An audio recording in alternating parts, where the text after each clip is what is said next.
өз кезегінде олар мынау жағажайларда жүріп, олардың демалыс орындарының, осы туристік аймақтардың жай-күйіне қарап, сіздердің жұмыстарыңызға баға беріп кетеді.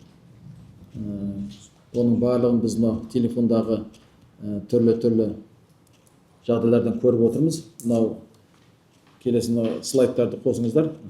Бірінші слайд: Өскемен қаласы Самал саябағындағы қоғамдық жағажай. Санитариялық жағдай нашар, қоқыс жәшіктері толып кеткен, тұрмыстық қалдықтар жағажай мен саябақ ауданына шашылып жатыр.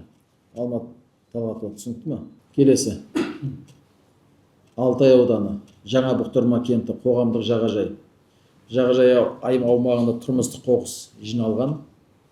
Қоғамдық дәретханалар, қоқыс жинауға арналған контейнерлік алаңдар өкінішке орай көрінбейді.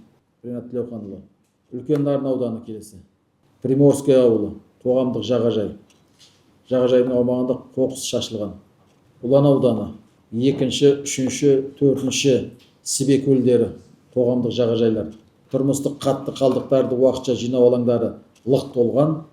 Қоғамдық дәретханалардың санитариялық жағдай нашар, іргелес аумақта қоқыс жиналған. Сол өңірге, сол аумаққа келген кісілерге тазалықты сақтауларыңызды сұраймыз. Өз арттарыңыздан қоқыстарды қалдырмаңыздар.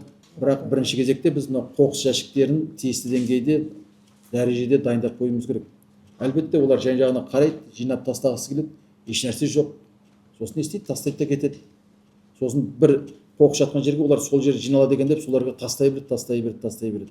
Бұлай, әріптестер, бұл мемлекет басшысының Таза Қазақстан бастамасы. Бұл өте жоғары деңгейде орындалуы керек. Оны және орындаймыз да.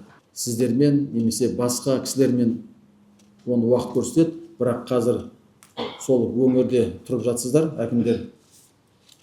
Дұрыс сұрақ қойылады: әкімдер қайда қарап отыр?